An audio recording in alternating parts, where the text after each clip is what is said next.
Adaptability is the capacity to recognise when the context or something has changed and you need to change your response accordingly. And it's not about giving up what you're trying to achieve. It's not about giving up your goal. It's about releasing your attachment to the route to get there. You know, imagine being a leader that doesn't wake up thinking, I hope nothing changes today, but wakes up going, ooh, I hope something interesting comes in. Yeah. Treat your plan as a hypothesis and not a contract. Very nice. Isn't that nice? Yeah. Life in both of those scenarios, like things change, we adapt, we are remarkable as human beings, and we're so much better at looking back at how we've adapted than looking forward. So we need to make it a practice for looking forward into adaptability, knowing how well we've done it in the past. Yeah. What I realise as I reflect back is, of course, encouraging adaptability in others. Here's some things you can do. My name's Philippa Waller. My name is Penelope Waller, and we are two of the directors at 4D Human Being. And welcome to the 4D Human Being podcast. What's it all about, Pen? It's all about your personal and professional relationships. It's about your communication skills, how you lead, how you work and build teams, how you are looking after yourself and your well-being, and how you are much more at choice. What do we mean by that? Well, sometimes we can get a little caught in patterns in life, and we can all be a little bit on our automatic pilot. So 4D Human Being is all about helping us get back to choice and being a four-dimensional human being. And your fourth dimension, of course, is intention. So whether it's about your impact, your leadership style, your team dynamics, whether it's about your well-being, whether it's about your communication or your presentation skills, anything that involves human beings interacting with other human beings, 4D Human Being are here to help. We're going to take a deep dive and look at some tools, insights, theories that are going to help you go from a 3D human doing to a 4D human being, so that you can happen to the world rather than the world simply happening to you. Recording. Woohoo! Good afternoon. It's the end of the week. Well, Phil, do you know, I've made a big well, I've just been walking. I've got leaves in my hair. And do you know what I've done? I've made a big mistake. I thought Friday afternoon, go wild. I've poured myself a zero beer. Zero beeros, and we now call them. I've taken one sip and I've got the hiccups. Yeah. These are the unintended consequences, well, I think we call them. I think the digestive system changes with age. Fizzy drinks. Is that where we're starting? We can't start every episode with now that we're physical ailment. Exactly. Just women of a certain age moaning about ailments. I do enjoy zero beer though, and also they sell themselves as isotonic sports drinks. It's basically it's basically juice, isn't it? It really is. Yeah, it really is. Oh. Well, it's probably made with grains. Yeah. It's fibre. Exactly. Which is the new protein. So we're all good. All right, if anybody followed that, well done. So welcome to it's like being inside the brains of some sort of fairground ride or like kaleidoscope. I do think that's what it's like inside your head. It is. It really is. And sometimes it's just stop. Flatline. It's like they unplug it. You go, you need a rest. Well, yeah. Super segue, Phil. Yeah, go on. Laura, whack us the jingle. Whack us the jingle.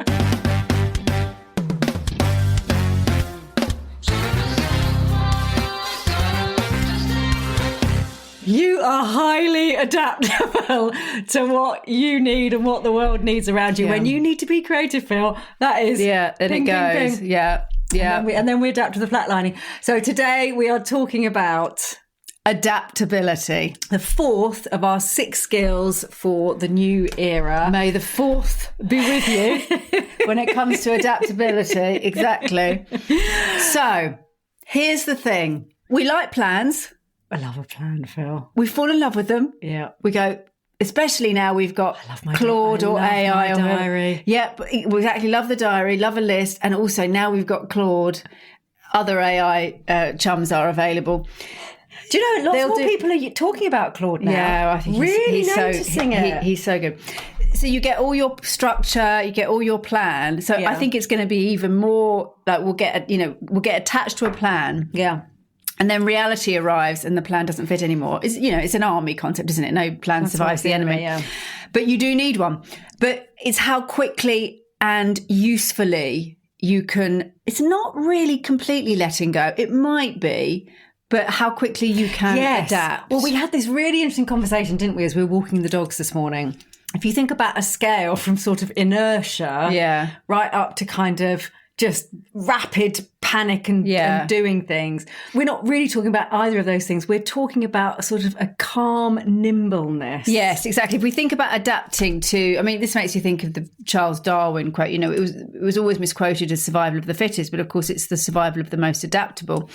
If we think about a passive, like you said, inertia, where we're not adaptable because we're just letting, as we would say, the world to happen to you. And there's another version of that, isn't there? There's sort of passivity, but there's also rigidity. Yeah, resistance. And then at the other end, it's just constantly, like you say, just constantly changing. We can't do that. No, that's not working. Yeah. And actually, this is somewhere in the middle. That can feel like I'm being really adaptable, but my goodness, you're going to burn out with all the change that's going on. That middle ground, there's something actually not just practical and strategic and smart and incredibly important at this point in time and what's happening in the world and where we are. There's something very beautiful about it. It's that middle ground of readiness, responsiveness. It's traveling lighter. Yes, you've got your plan, but you can put it down. If I think about the analogy with dance, it's being right there with your dance partner, not rigid in your own way of doing things, neither like a sack of potatoes that they've got to lug around the dance floor. It's right there. And nobody needs that. And it's the same thing in business, in relationships, in teams, in innovation, in products. It's that responsiveness. It's being ready without that being panicky or heavy. And something else that I was thinking about, why this is so important and what we really want to talk about today. I think adaptability, or, you know, sort of we talk about agility as well, is something that's either talked about in abstract terms or it's talked about in organizational terms. So everybody knows the stories of blockbuster companies who didn't adapt. So we know to the market. Exactly. So we know those stories. We go, there's the warning story. You know, Blockbuster still selling videos when, you know, things were clearly changed, like it clearly had a timeline on it, or Kodak, or you know, any number of organizations. And when you hear those stories, you get the story, you get the meaning of the story. But on an individual human level, what would it have actually meant in those meetings, in those strategic planning meetings, to have been able to adapt? Because it's not, you might even know that you've got to adapt, but what are you actually, how are you actually building that muscle? So today we're going to talk about, the world is changing very quickly and faster than our nervous system was designed to handle. So it's not just how you can understand that, it's what you can actually do about that in the moment. And listening to you, Phil, it's a combination, isn't it? It's a combination of many things, but a couple of things that come to mind are, it's kind of simultaneously letting go and act and doing and doing. Yeah, that's right. And that's quite hard for us as human beings, I think. It is, and I think that for me is when we learn that, when we can access that. That's what I mean about that being something really beautiful, because it's got a much lighter feel. It's got a much less sort of, you know, rigid or heavy or slow. Some organizations feel very slow, particularly when they're big. It can both be sort of planned, strategic and well thought through, but it can also be quite quick and rapid. And it's not just intellectual. I think this is the important thing we want to talk about. We're going to look at three things today. It's mindset. Yes, that's your intellect. Yeah. It's your body response. This is the big one that I think people really miss, is what it feels like when sudden change comes and what your body wants to do versus what's going to be useful. And so the third one, which leads directly off of that, is a daily practice. How do we practice becoming really that's a very familiar response. And of course we will talk to improvisation, which is something that you learn to do, not something that you just get up on stage and can do. There is a practice to becoming super flexible with what's happening in the room. And there might be different places for this. So if I I mean, we can definitely talk about our own business, but if I think about my personal life as an example, it's quite easy as a mother to be, if you're a certain type, to be the organizer and, you know, the planner, and this is what's happening and all the ducks are in a row, and it proved impossible to do it. And I remember still trying to do it for quite a long period of time. And I simply, you know, the biggest thing in that adaptation was letting go of the plans or the expectations or whatever it might be. And of course, you realise over time that the importance you place on all of these things collectively, so that it feels like everything's under control and you're doing all the things you do. Once you start letting go of things, you soon realise how unimportant a lot of the things are. Well, and I would add to that, a yes and to that is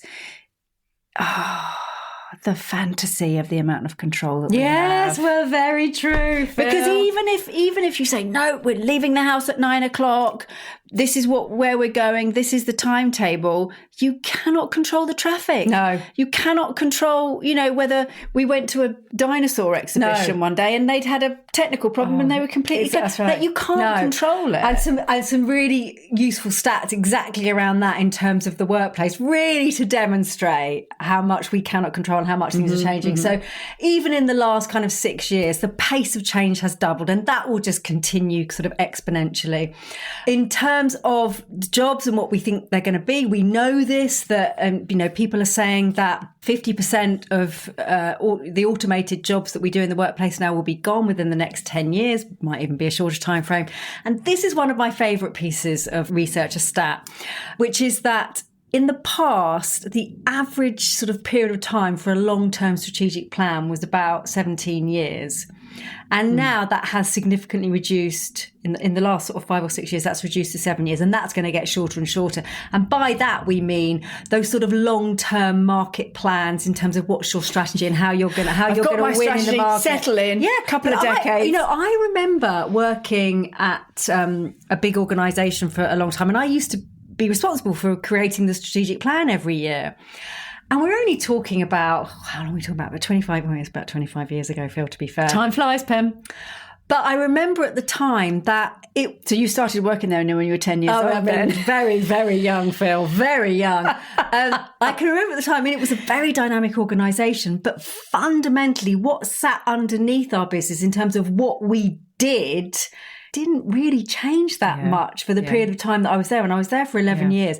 Now the business has radically shifted and quickly. And continues to. And continues to. So things have really changed. It didn't mean that I found doing those strategic plans every year easy, but I'm sure now they're even harder, to be honest. Because you're trying to predict what the market's going to be. Yes. Well, and that's a good reason to not create your plan and then marry it. Yes. Get wedded to it. That's right. And so it means that the processes that we now have, you know, it's not going to be sort of, well, let's lock down this sort of booklet or this document, and that's going to be the thing for the next 5 years. I mean, and we've got some really practical pieces around that. So we're going to look at what is adaptability, why is it important, and how can you become more adaptable, both for yourself and for your teams. And really importantly is adaptability is not, and I love this, adaptability is not agreeing with everything and just going along with every change and abandoning your plans and your values whenever anything shifts. That is not adaptability or flexibility. That is drift. And I just love that word. I do like the word that drift. Is just passive drift. So this idea that... It's like Billy getting on that sort of mini raft today on the just river. Like drift down the river. Exactly. Dog on a raft. Quite a nice feeling. Well, exactly. Nothing wrong with a bit of drift, but that's not what we're talking about. No. And I think... And not necessarily useful in business. Not useful in business, exactly. Well, and that's the thing, that exactly as we started with, there is a place in the middle that is neither rigid or passive or frenetic. Yeah. It's absolutely acknowledging you've got a plan. Anyone who's done any house renovations, and I'm right in the middle of a garden renovation at the moment, knows that you make a plan. You have it's really good on paper. On paper and in your head, it's like, you got it. It's absolutely clear. And then, you know, the building materials, and then the what is possible, and then the lay of the land or the slope of the whatever it is. And then it just looks slightly different or quite different from what you had in your head. And that moment is tough because you've got to let go of what that plan was and very quickly and incorporate reality. that can be really painful, and that's where the resistance is. So, but it's not about, right, well, I'm just going to give up. Just do whatever you like. It's now, what do we do now? What's possible? What's going to make... So it's that conversation. It's that meeting in the middle, that improvisation. Yeah, and I like what you've said here, which is that there's still a goal.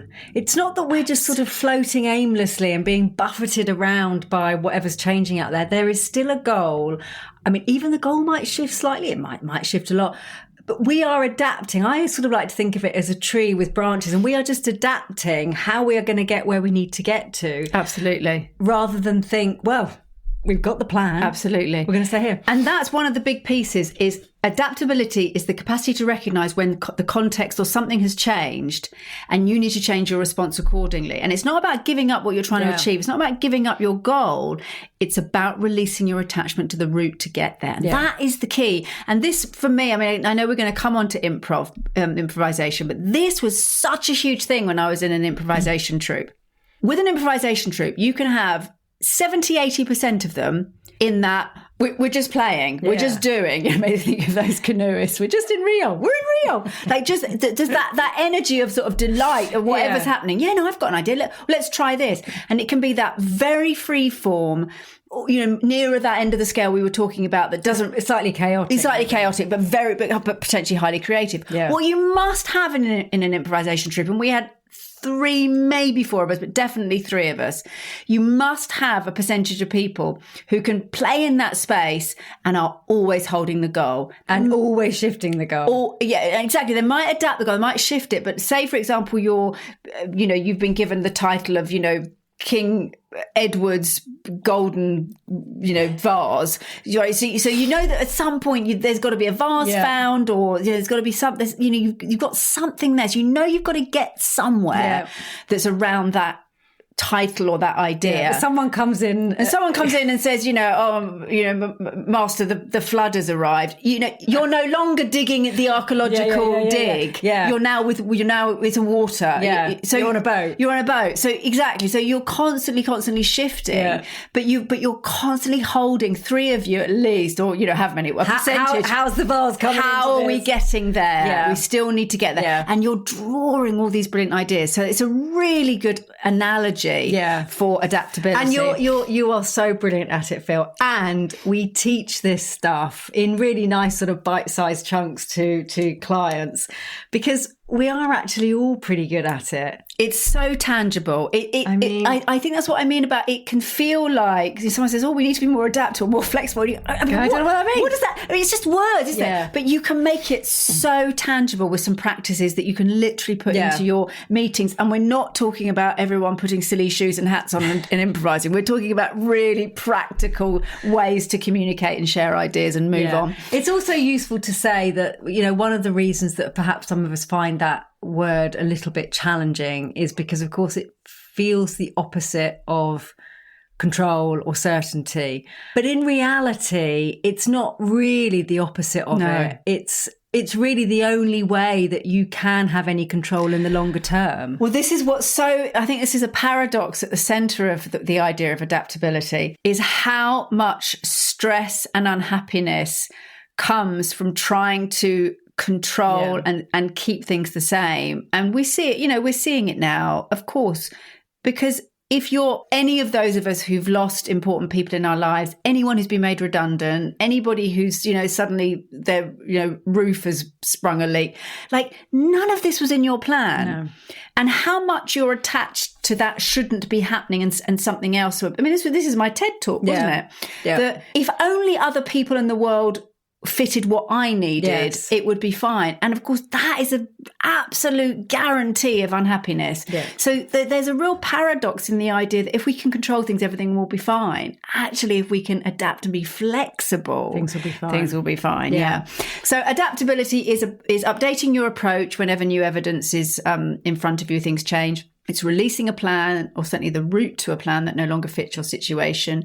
It's staying clear on that purpose. So it's purpose, not path. Yes. I think that's a really nice way to think about it. Purpose, not path. It's a really good point in terms of conversations you have at work. I mean, we were talking to a group of leaders yesterday and talking about how we can get locked into conflict because that's my idea, I'm right, or whatever it might be. If you've got that purpose, if you can let go of things on the way to it, you've just got much more chance collectively. That's exactly right. If we think about exactly like a couple arguing about, so they've decided they're going to Greece on a holiday and now they're arguing about sort of where to go or how they're going to get there or what to pack, and all of that is path. The goal is, if you can stick to, we want to have a really enjoyable holiday together. Now, come on, this is way to get adaptable. Here's a big one, which is what adaptability is. It's moving through discomfort towards what's needed. I know we're taking a deep breath there. This is the tough bit, and that's why we're going to talk about it. This is the bit that where we fall down, because it hurts, the body's uncomfortable, it's stressed, the nervous system has gone into overdrive, and we start letting that drive, and that's when we start trying to lock down and control. So we've got to look at the body. And I would say on that, if I look back over the last 15 years and think about all the hoops I've jumped through and changes I've made, at the time, I wouldn't have thought, and it wasn't easy. There was definitely discomfort, but we absolutely can do it. Yeah, we can do it. We absolutely. Let's feel the fear, do it anyway. And finally, and do you know they say, speak from recent experience. Do you know they say this in when you're giving birth? Yeah. Because what you want to do is you want to pull back. You want to pull back. The body wants to freeze and resist because it's painful. Yeah. And they tell you the discomfort will be there. Breathe into the discomfort, and I cannot tell you that's the difference it makes. Which is also pain management, of course. When you go into the pain, you can start to release. It's the resistance, and we talk about it in psychotherapy. What you resist persists. So think about that with adaptability. If you keep resisting, you're going to keep facing the same problem. And then finally, what adaptability is learning in real time from what's actually happening. What adaptability is not is agreeing with everything to avoid conflict. It's not abandoning your commitments whenever things get hard. It's not shape-shifting and giving up your values just to please others. It's not reacting impulsively without reflection. I just have this image. It's like my new dog. Like your dog. It's like my dog Humphrey is not a year old yet. And he's just like, everything is so distracting. And it's not mistaking busyness and constant change for growth. Not the same thing. Yeah. And we are absolutely wired for this, which is why I sort of want to give everybody some comfort. Like, I have a sense, I mean, I'm not a market predictor, but I have a sense that, yes, the marketplace, the workspace is likely, we don't know for sure, but likely to be potentially tough for lots of people. Young people particularly are already sort of feeling it quite hard to get those new jobs. So it's looking very likely that it's going to be challenging. And this is exactly what human beings are wired for. I think we think, because even though it might not feel like it, because things have been relatively stable for quite a long period of time, we feel like, this is how life should be and this is how we should operate. But actually, we are actually wired to predict, to adapt. We are, but there's a paradox there, isn't there? Because it's both. We've got this sort of strange dual track that we're really good at adapting. Look at what we've gone to the moon. I mean, we are really, really good at adapting. And yet we've got this underlying sort of yearning to not have to do it. So, and it's for everything to stay the same. So we have to acknowledge this. You're right. In one way, we're wired for it, but in another way, we're absolutely wired. Yes. To not want uncertainty, to want things to stay the same. You know, this is the David Rock SCARF model: status, certainty, autonomy, relatedness, and fairness. We're absolutely those 5 things. We're locking into. I want to keep my status the same. I don't want people to think I'm an idiot or, lose my position. Certainty, I want to know what to expect. I don't want a surprise birthday party. Autonomy, I've lost control. Now I'm not in control anymore. Relatedness, will my relationship survive this change? It's a really tough one. And I've heard this from a married couple. There was a story about it on a podcast or a radio show I listened to, where the man in the marriage wanted to, I think it was even to vote differently, or to change his life, or to become, maybe to go into a different job. And he didn't think his relationship would survive it. And he didn't. didn't do it. And the last one is fairness, when this doesn't feel fair. And that's a tough one for change. It's a funny word, fair. It's such a funny one, fair, because exactly, if you think, well, let's say, I don't know, what's an example? The market suddenly changes, or you need to lose headcount. It's not fair to lose a member of your team. What do? Do you hang on? Life isn't fair, but these things are the things that get us stuck. But there'll be other people in the organisation who are creating new things because of the market adaptations, and they will think it is. There will always be somebody on the opposite side of your fairness. Well, exactly, and especially when we talk about adaptability, because fair in the current context might be an absolute disaster in the coming context. Right. Because if we say, well, it's not fair if I let people go, then my whole organisation is going to go down. Now everyone's lost their job. I love that model, Phil, scarf. Yeah, scarf. It also makes me think about the Joe Dispenza work, what you just said about that sort of paradox we've got. Because, of course, our neural pathways are, the way they build up is some of them get very, very, very, very strong. And they're the things about us and our beliefs and the way we operate that are just very dominant in our identity and the way we operate. Yeah. So our brains are designed to build these neural pathways, some of which will get very, very strong and big. So that is like the kind of fixed certainty. I always know what I think, what I'm going to do. But on the flip side, our brains are also designed to be able to release those neural pathways and to be able to create new ones. That's exactly right. So it's both happening at the same time, and we're constantly managing and that. That's why the mindset is the first one. We've got mindset, body, and daily practice, because the mindset is, if you start with, I believe I can see this in a different way. Yeah. I believe I can look at this in a different way. You've done so much of the work already. Your brain will literally start wiring differently. Yes, exactly. Even by thinking I can handle change, you've already, that's a neural pathway that's different from I can't handle change. Exactly that. So stop telling people to be agile, because they won't know what to do with it. I feel like that's... I'm going to be able to do backflips. Yeah, you could be like G.I. Jane. This is a really good point, Phil, for feedback generally, that I think these kind of, it's not really a platitude, but I think this kind of language is very often used with the best intention. And I think also through change, can you be a bit more adaptable? Can you try and see the other person's point of view? Can you, I get it. And then the other person's like, but my job is to do things like this. So I don't know how to integrate what you've just said into what I'm doing day to day. Yeah.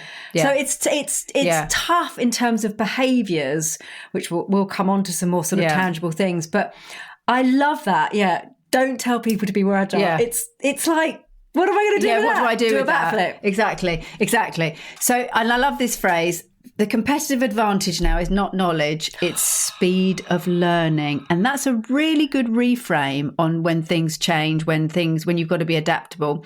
It's not we've screwed up and our plan is wrong, but what have we learned here? What's happening here? What can we learn here? Exactly. So we're going to look more at that. Now, the adaptive mindset. So this is probably the most important segment in a way, only because if you can't get your mindset right, if you can't open that door, then you're not going to do the rest of it. Because if the mindset is, I can't do it, the body's going to agree with you and go, I'm panicking and terrified, we can't do it. And then your daily routines and habits will follow that. So, and you'll surround yourself by people who probably agree with you. Who would agree with you, exactly. So hold the goal, release the route, decide what is non-negotiable and what is negotiable. That's a really good starting point, because even by asking that question, you're saying something here is adaptable. Yeah. What is absolutely non-negotiable? So you might have, it's interesting, isn't it? Because I was about to say you might have some costs that you absolutely must hit, that you've got to cover. But even that, is that negotiable for 1 year? Yeah. So there's always, when you start asking that question, what is actually negotiable here? This is my absolutely favourite one. Treat your plan, this is my favourite.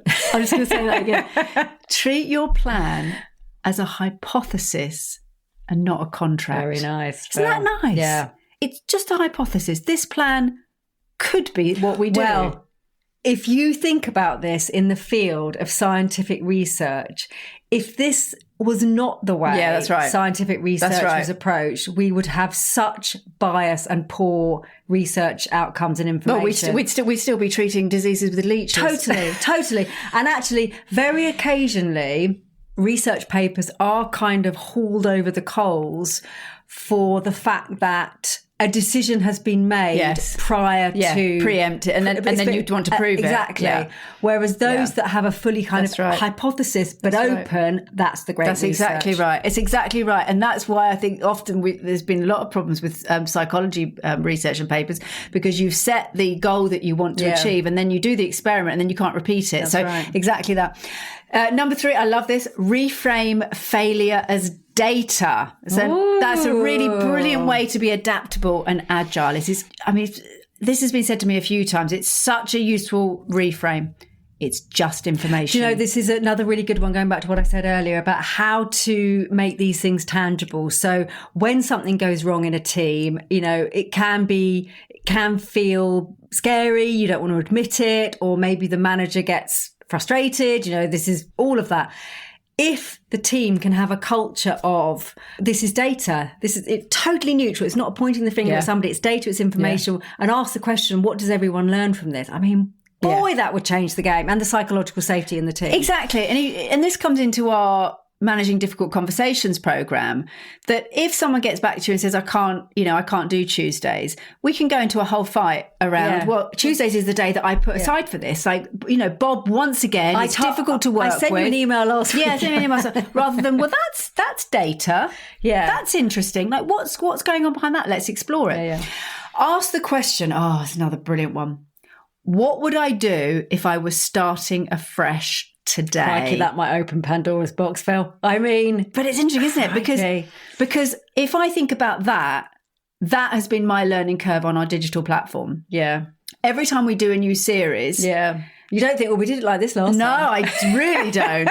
I think, what did we learn from last time? And what if I was starting the project now with what I know, I would do it like this. So that's what the next series, that's how I do the next series. Exactly. And that's what we all do here. But it's going to look slightly different. Yeah. or no, well, we started like this, we've got to stick to it. Definitely not. Because also, the other thing I think about that is, well, if we start the next series with all of that learning, by the time in 5, 6, 7 years' time we start re-recording those, they'll be amazing.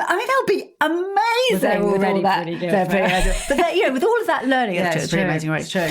So if you were going to start whatever it is, your business or the project or the deal today, and then this is another brilliant one: develop periphery vision. And I think that this is something that it's so key to my work as an integrative therapist. And one of the tutors of my course said towards the end, stay broad. Read broadly, because something on history or archaeology or, it could be psychology, but it could also be, it's the Steve Jobs thing, isn't it? Calligraphy. You have no idea where those ideas are going to come from. So staying adaptable, you want those connections. Someone said to me years ago, we did an improv show at the Bloomsbury Theatre in London. It was the dramaturgy teacher from RADA came up to me at the end of the show and said, your references, he said, broad, which means that when somebody says, can we see Mozart done in the style of a Korean pop group, you've got something. You've got those references, so read broadly, stay interested in things. It's hard to adapt if the only thing you know is what you know. Is what you know and what you do. So true. Well, that goes back to our previous episode, which was curiosity, of course. So, Pen, I'm going to hand over to you, because that's mindset, is ask yourself those questions. Yeah. Now we're going to look at the body, because this is one of the things that really can get in the way. And you and I were talking about this, that if we made all of our decisions based on that initial nervous system body response, we'd either lock down or panic. Yeah. And we often wouldn't have good conversations either. So we really need to recognise what goes on in the body. It's such a good point. I've been speaking about this to groups of leaders over the last 2 weeks so much. Yeah. Because through change, which everybody accepts, every client I've met recently, it's the number one topic without fail. And of course, what we're thinking about is we're thinking about problem solving. We're thinking about strategies, the conversations we need to have and strategy. And that's all brilliant. And as I said to them, we very often overlook the physical dimension. And that is the thing It's driving that the is going to drive the show, Phil. I mean, the thing is, because the body is screaming to say, make it stop, make it stop. Yeah, I mean, both in terms of us, in terms of how we operate, but also relationally in terms of other people as well. I mean, I say it until I'm blue in the face, and I really hope the message is getting through. So the first thing to think about, of course, is that if we have gone into sort of freeze because we are frightened of the change, or we feel confused or powerless, or if we've gone into kind of that sort of hyper agitation, just like, well, I don't want to be the one that, or overwhelmed, stress, panic. I don't want to be the one that gets the different job spec, and I want to do or whatever. Or we've got to throw it all out. We've got to completely change. So if we've it, gone into either of those states, we've spoken about this a lot on wellbeing episodes. We've gone into the hypo or the hyper, and the fight or flight system is activated. So in one way or another. So the sympathetic nervous system, which is your kind of, it's narrowing your field of vision literally dramatically. Yeah, literally. Because what the body is saying is, you don't need to think about anything else other than surviving this thing that we've got going on. It's just the tiger in front of you. Exactly. So deal with this. So we stop we lose the ability to take in information. Yeah. So we will not be thinking, oh, I wonder what would be possible in terms of how we can adapt to this. Exactly. Or let me think about what my customers would like. Yeah, or let me let go. Yeah. We are not in that state. Yeah, let's take some time here. Yeah, we are not there. We are absolutely wired to either act, run or freeze. Yeah. Or punch someone in the face. Well, no, true, conflict. So first thing is the body. It's not just about your well-being, although it is about your well-being. It is also about what your body state is then doing to how you can think and respond to whatever changes just This makes me think of our personal lives as well. You know, you have an argument with a loved one. The nervous system is up. The fight or flight is absolutely kicked in. The sympathetic nervous system. And that is when we think we've got to resolve this. We've got to have the discussion now. And from that state, to try to have a conversation with a partner or with a friend or with a sibling or a parent, whatever, to try to understand really what you're thinking, what might be possible for you, what might be negotiable for you, and to empathise with them and to understand, to think about. I mean, it's absolutely impossible. Well, the other thing I say, this was in the context of giving difficult feedback, but it's similarly in change. You know, leaders are having to give some quite difficult messages at the moment. So very likely that some of your team members, their brains will be flooded with cortisol. They're waking up in the morning. They know there's going to be a difficult message delivered to the team today. Already the adrenaline's pumping, the heart's racing. They get in there.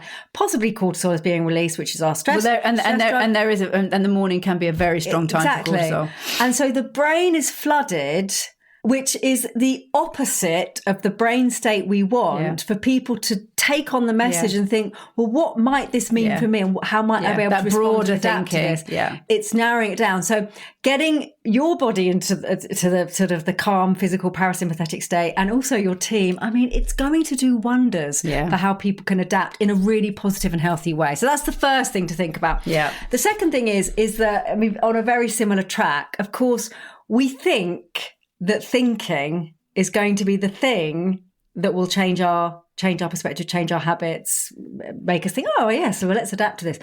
The concept of willpower, we should do a whole podcast on this. The concept of willpower is a very challenging thing. Yeah.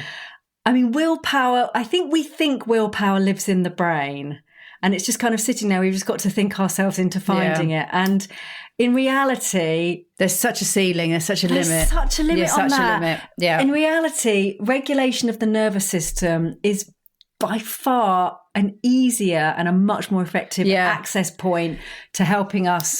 Helping us respond and adapt. It's such an interesting one on adaptability, because this has come up for me recently in dance, and we see it so much in leadership, that you begin a career, you work really hard, you're very effortful, you stay late, You do. And then you hit a certain place and you can't understand why you're not getting the promotion. And it's the same with change and flexibility, and the same in dance. It's such a head screw, because the only way through it is to reduce some of that effortfulness and that tension, because you can only get so far. And it's the same with that. I mean, I think any athlete would say the same. But willpower sounds like, come on! That's exactly right. Like it's a forcing, it's a pushing. And so much of this is regulating the body to start with, to allow yourself to get into the best state. Yeah. It's Deb Dana's phrase, story follows state. If you get your state sorted out, you are going to have so much more access. Well, it goes back to that. Back to that periphery vision thing you mentioned, and you were talking about sort of being broad in your vision in terms of sort of questions, curiosity, learning. Similarly, literally our field of vision reduces when our sympathetic nervous system has kicked in, when that fight or flight has kicked in. So you literally won't be able to, you won't see other people in the room in terms of, they might say something, they might make a facial expression. You won't be able to see it, because we literally kind of get tunnel vision when the system's gone into fight or flight. Exactly. So, no one in Blockbusters, in that poor Blockbuster. But if anyone's saying, right, sales are down, no one's renting videos anymore. No one from that state is going, Imagine a world where you, at the click of a button, they're just like, sell more, do promotions. Yeah, exactly. Films are just in your house and they go, Bob's mad. He's gone mad. We need to sell more videos. It's the Ford thing, isn't it? We just ask for faster horses, not a car, because we don't know what a car is. It's the imagine what if what's possible. My God. The other thing is name the feeling. So some leaders are absolutely brilliant at this. Some of us find it a bit edgy. Sometimes naming the feeling in the space or in the other person can be a very, very good way. Engages your prefrontal cortex. Say, I'm feeling a lot of anger here, or I'm feeling a lot of fear here. Yeah. If you can name it, you can own it. We talk a lot, don't we, about messaging through change. I mean, firstly, just messaging through change is a good thing, communication. But secondly, bringing that shared emotion in. I know we might all be feeling a bit whatever, and then we've normalised it. And then someone in the audience thinks, it's not just me. Yeah, that's right. That's right. I'm not exactly. Everyone else isn't just sitting here going, this is fine, and I'm in panic. Yeah. And this last one I absolutely love. I mean, this is a life's work. This is your own self-management. So, of course, as leaders, we take responsibility for ourselves, and we also take responsibility for our teams. And as individuals, as team members, whatever your field of work is, getting aware of what's happening in the body, understanding what emotion you're attaching to that, and being sort of kind to yourself and kind of just saying, okay, I can feel this. This is leading me to feel like this.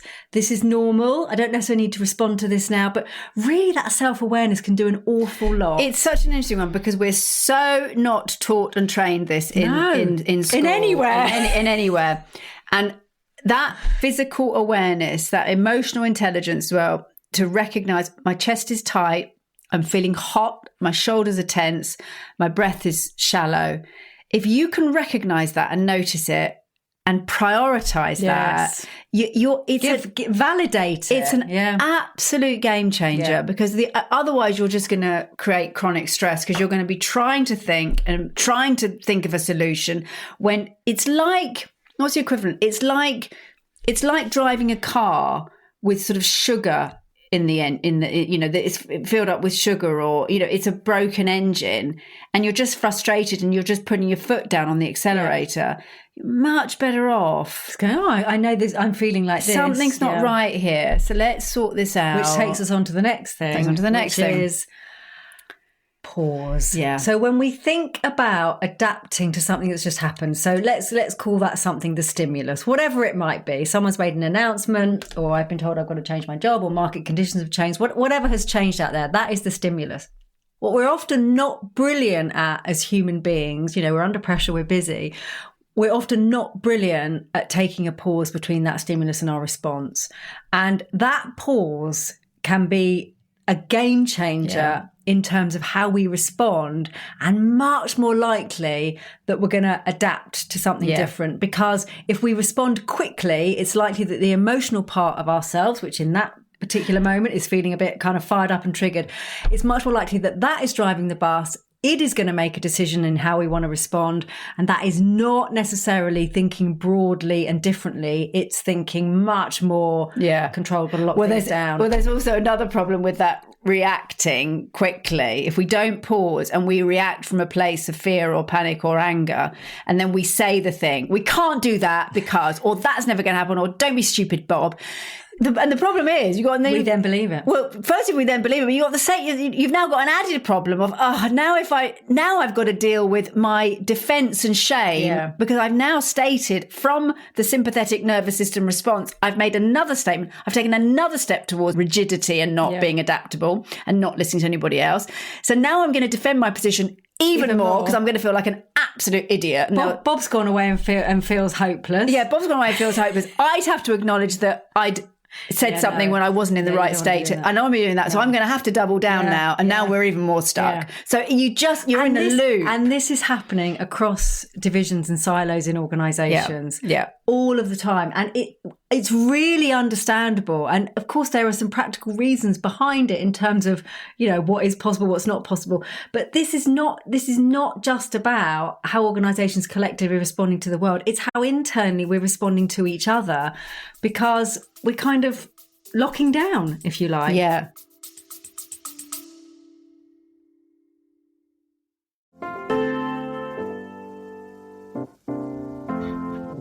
A quick word from us at 4D Human Being. If you're enjoying the show, please do click follow so that you can have the 4D Human Being podcast instantly in your feed. And we'd love it if you liked and reviewed us. Let us know what you think.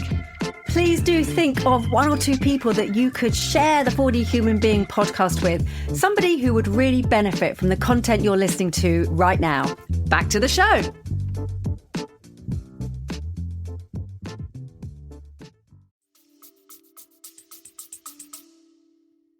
Yes, and that's my super segue.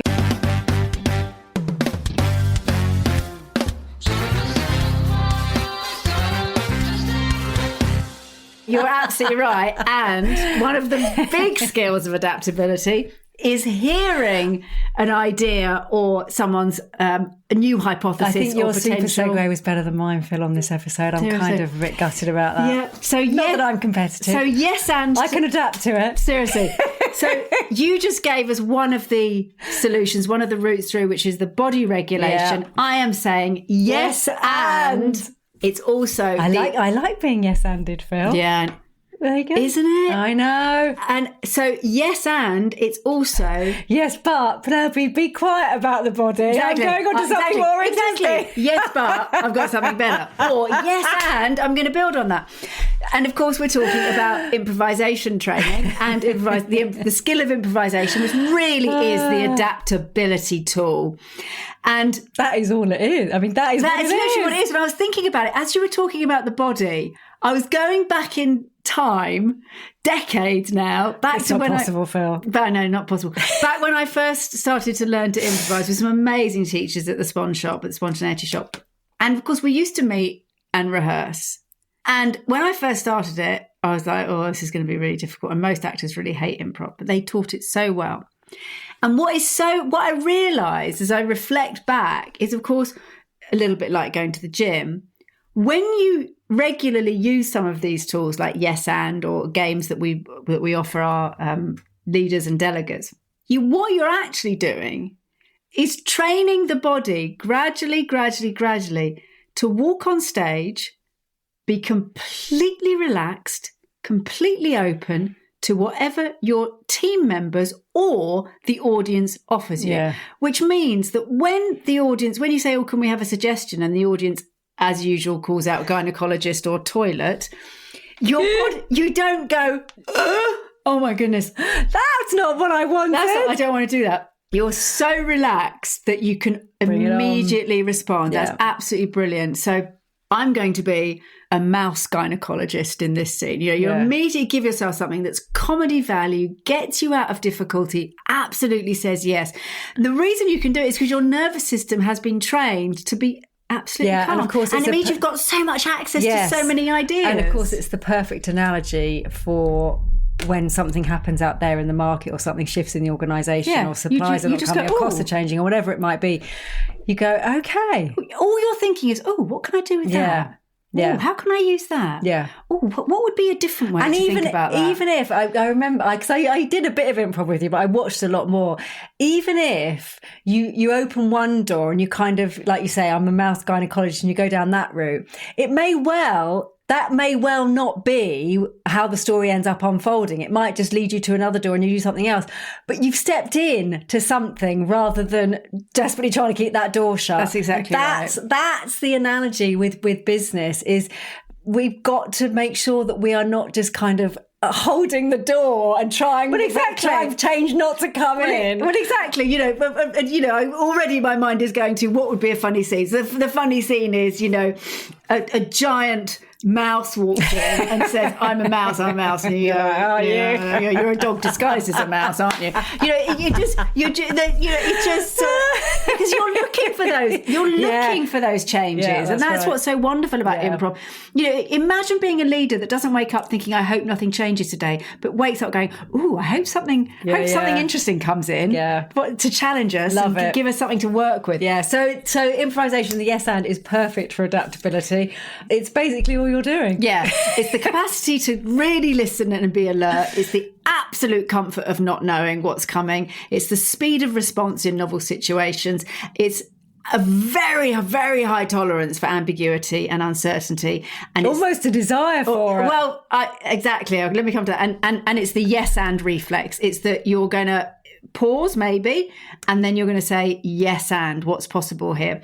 You're so right, because we often say to people when we're training in presentation skills or public speaking or kind of running events like emceeing, is we want to get you to a place where you don't just know how to deal with the unexpected from the room. You hope something unexpected comes up. There's a gift. Because there's a gift and you can turn it into gold. And let's just quickly touch on the gift. Yeah, so I really do love this. And this really is about dealing with the unexpected, or actually maybe more than that, dealing with things you don't want. Yeah. Adaptability to the unwanted. Yeah. So let's say you're running a team meeting and one of your team members makes a comment. Now, if it's a nice comment, if it's a really useful suggestion, if it's some appreciation, great, love that, brilliant. Or an unexpected question, great.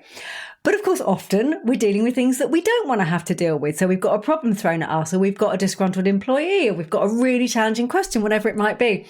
And I always say to my clients, there is always a gift. Yeah. There's a hidden gift. And I said this to the group of leaders yesterday. Even if you've got somebody kind of ranting at you about this change that's happened or this problem, the gift might be that they are very passionate about what's going on. But there'll always be something. And if you can find it and respond to that, you've got much more chance together of adapting to the new situation rather than both of you blocking. Exactly. And it's not always easy, but there's always a gift. And to yes and that, if you think about, so someone challenging you, coming up with the reason we can't do that.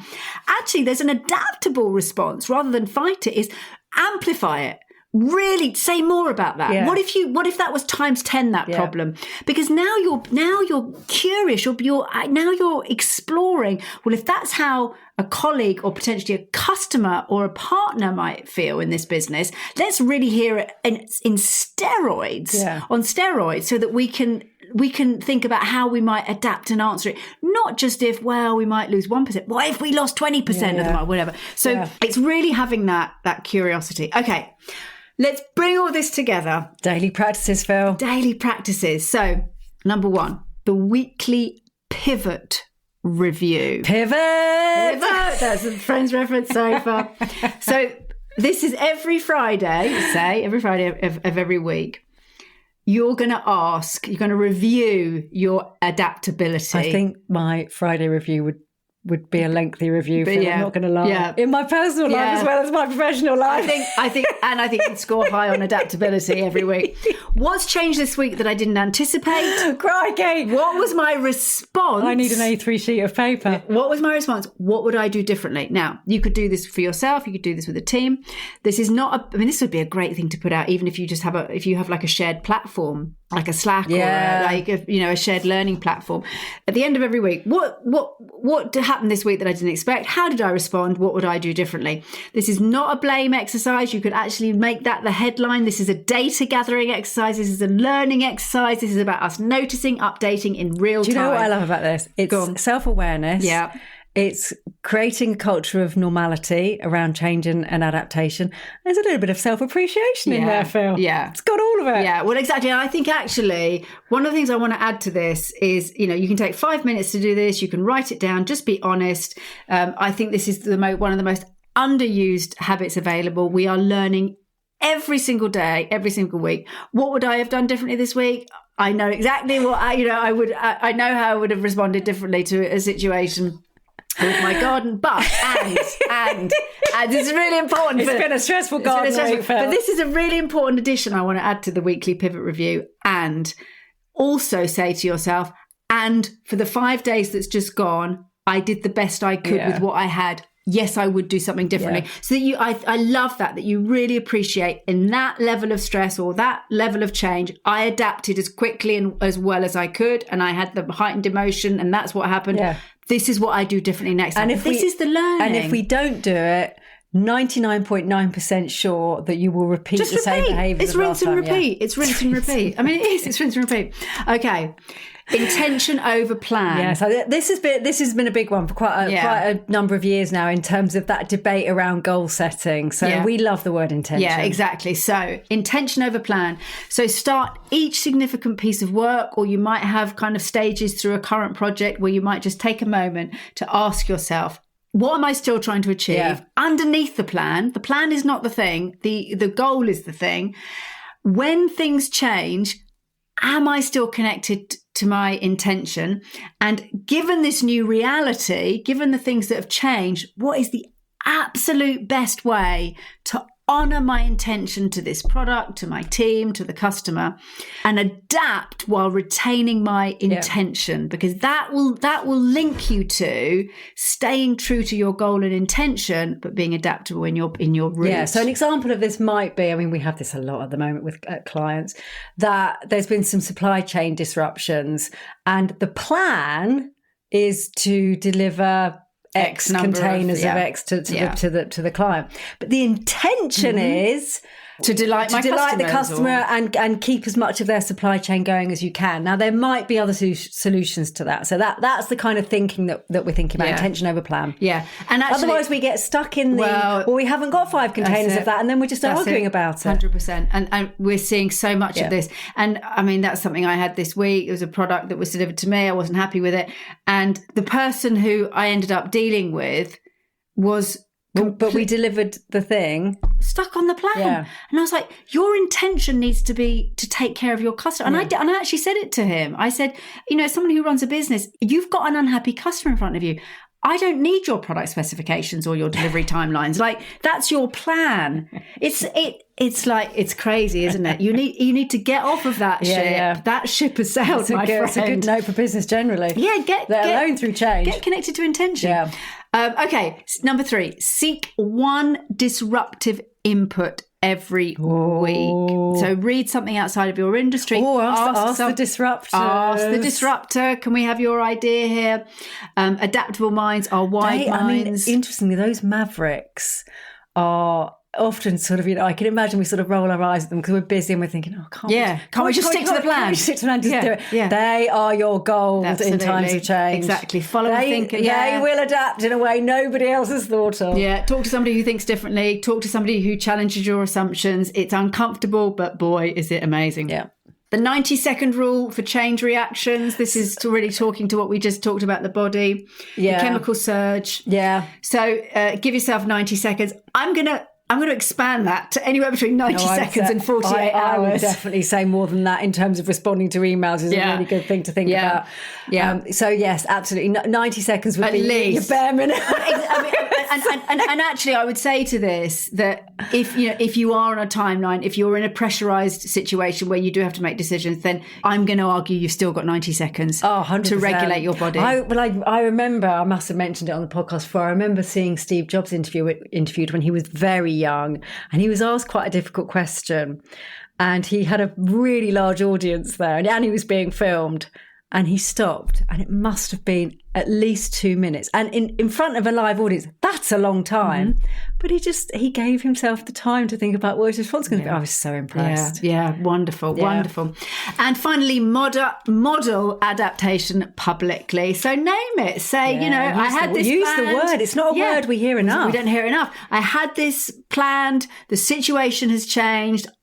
I and all of us need to adapt. And I really want to... Not we haven't been able to deliver. No. We've adapted. Yeah, exactly. Something's changed. Yeah. We're really good at adapting. Yeah. This team has so much adaptability in it. What can we do? So you model it for yourself. You tell them that they've got it already. They've got the skill. Do you know, Phil, there's part of me now thinking that there's a slightly sort of Machiavellian darker side to this, which is if ever you sort of don't deliver or do the thing you've promised, you can say, well, I've adapted. Exactly. I'm adaptable. Exactly. I'm just demonstrating my adaptability. If my kids listen to this, they'll be like, Mummy, I've adapted my homework. That's right. You're late. I'm not late. I'm just time adaptable.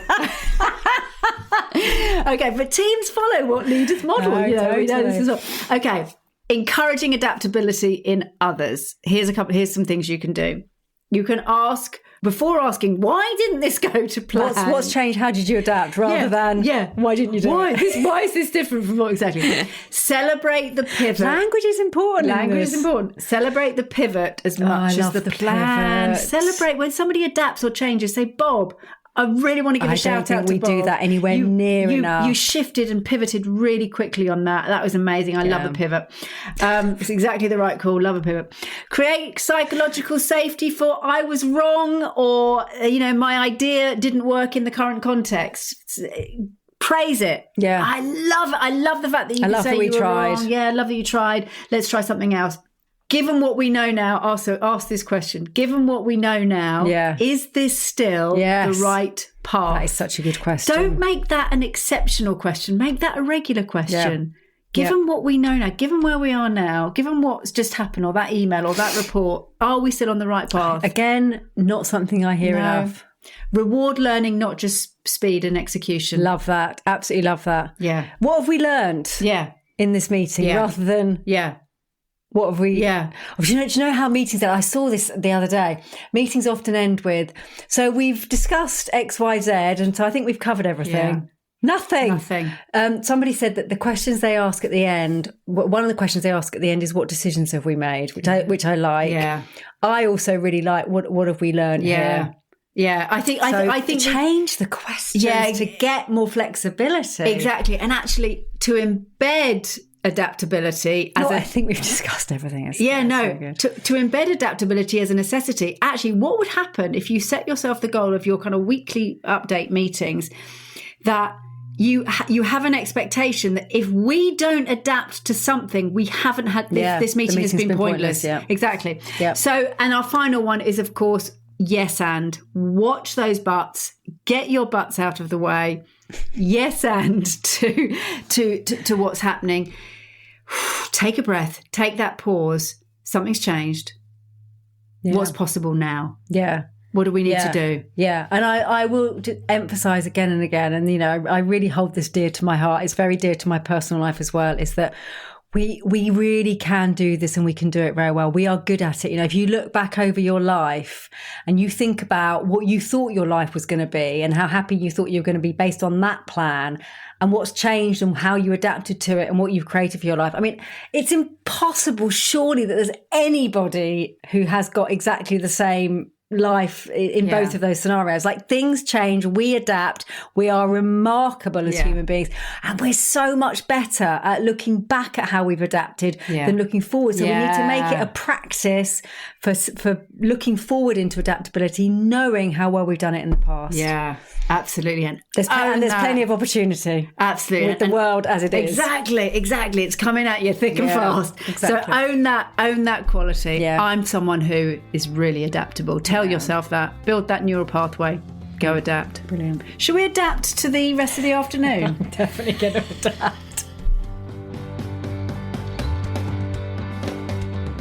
Thank you so much for listening to this episode of the 4D Human Being podcast. We hope you enjoyed the show. Do take on board some of the insights, tools and tips, because every time that you try something new to get back to choice, you are making a vote for the you that you want to become. And I love that phrase, Pen. I do too. And please do share this episode with somebody that you know would really benefit from the lessons and learnings we've been chatting about today. And of course, if you're interested in more from 4D Human Being, do get in touch. We run workshops, trainings, online, in-person, conference events and keynotes. We've got the 4D On Demand platform for your whole organisation. And we do have a free Essentials membership where anybody can sign up for absolutely free to access some of our insights, tools and tips. So do get in touch with us if you'd like to hear more. We cannot wait to hear from you and to carry on the conversation.